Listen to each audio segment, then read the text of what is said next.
Hey guys, welcome back to the Bucket Think Tank for another round of Comic Run Talk. Today we're going to talk about Superman Rebirth and Action Comics Superman Rebirth.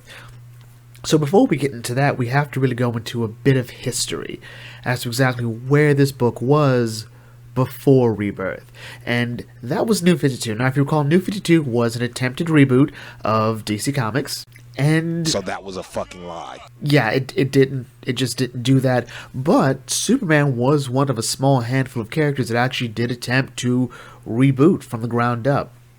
And it would make sense to do it with Superman.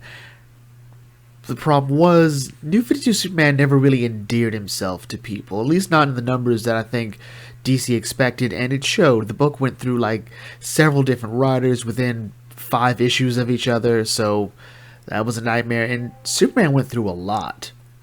You know, under his reboot, his parents died when he was a teenager.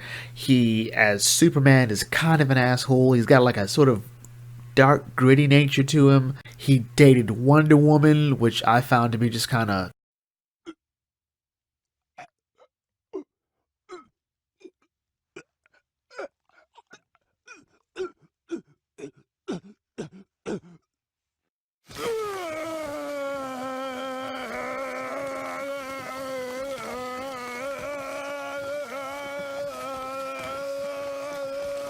You know, he was outed by Lois Lane as Clark Kent, which ruined his life to an extent.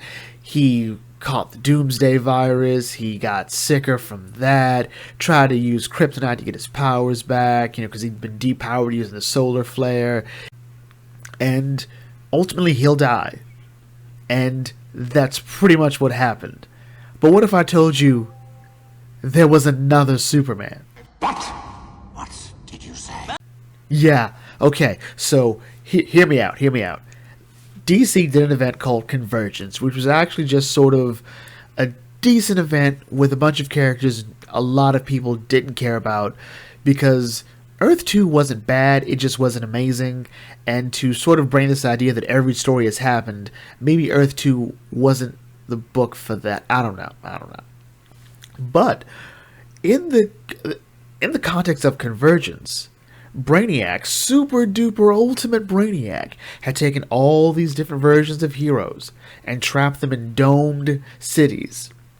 And within the domes, no one's powers work. So in this particular dome city, Superman and Lois are expecting a son. Because, hey, the powers don't work, so they could just go all night long, I guess. Or, you know, finally just like one time to get pregnant. Who knows? And with a little help from, and I always love saying this, Flashpoint Batman, they're able to deliver young Jonathan Kent into the world. Convergence continues to do its thing, and the family of Lois, Clark, and young John find themselves in the New 52 continuity.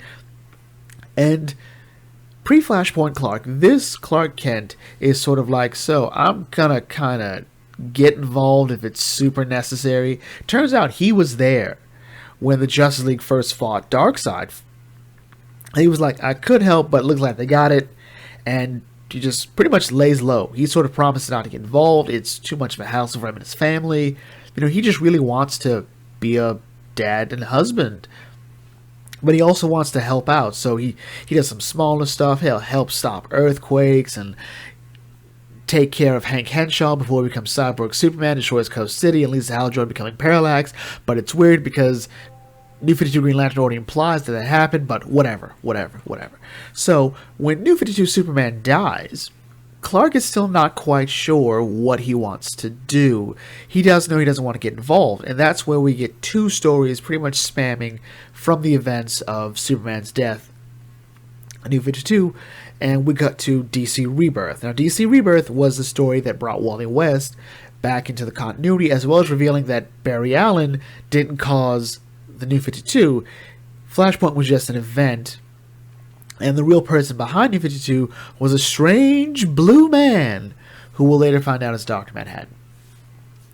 But what's important there is a figure known as Mr. Oz introduces himself to Clark and says, "There's more about you and your family than you know. There are greater things going on." And Mr. Oz will sort of work his way into the hearts and nerves of the fans as DC Rebirth continues, and Brian Michael Bendis comes in and kind of poo-poos on everyone's hopes, dreams, and aspirations, which he'll continue to do. I really have to let this go, but I'm not. And from that, we go to two other books. We go to Action Comics Rebirth and Superman Rebirth. So these two stories are pretty different, but what they are really about is about New 52 Superman. So Superman Rebirth is about Clark from the pre-Flashpoint universe, which is referred to as Clark from now on because New 52 is dead. And he meets this universe's Lana Lang. And just like every other continuity, Lana Lang is Clark's best friend. She doesn't quite trust this new figure. He was seen when Superman died, so no one quite knows what to make of him. But what he wants to do is he wants to just sort of confirm that New 52 Superman's dead, or at the very least try to revive him if possible. You know, if anyone knows about dying, it's pre-Flashpoint Superman. 'Cause, you know, killed by Doomsday. Hashtag brought back through BS logic. Kryptonian hibernation.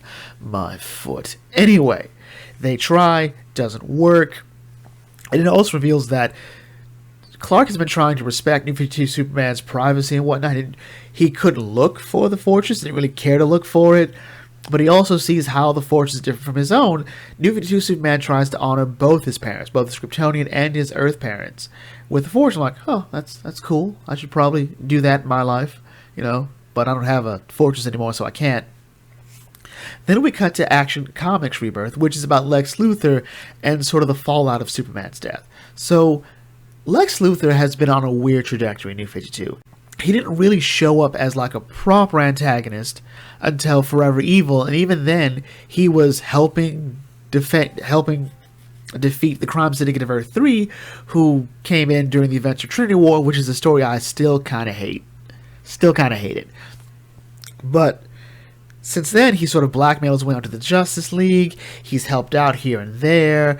It feels like he made a genuine effort to, you know, not be terrible.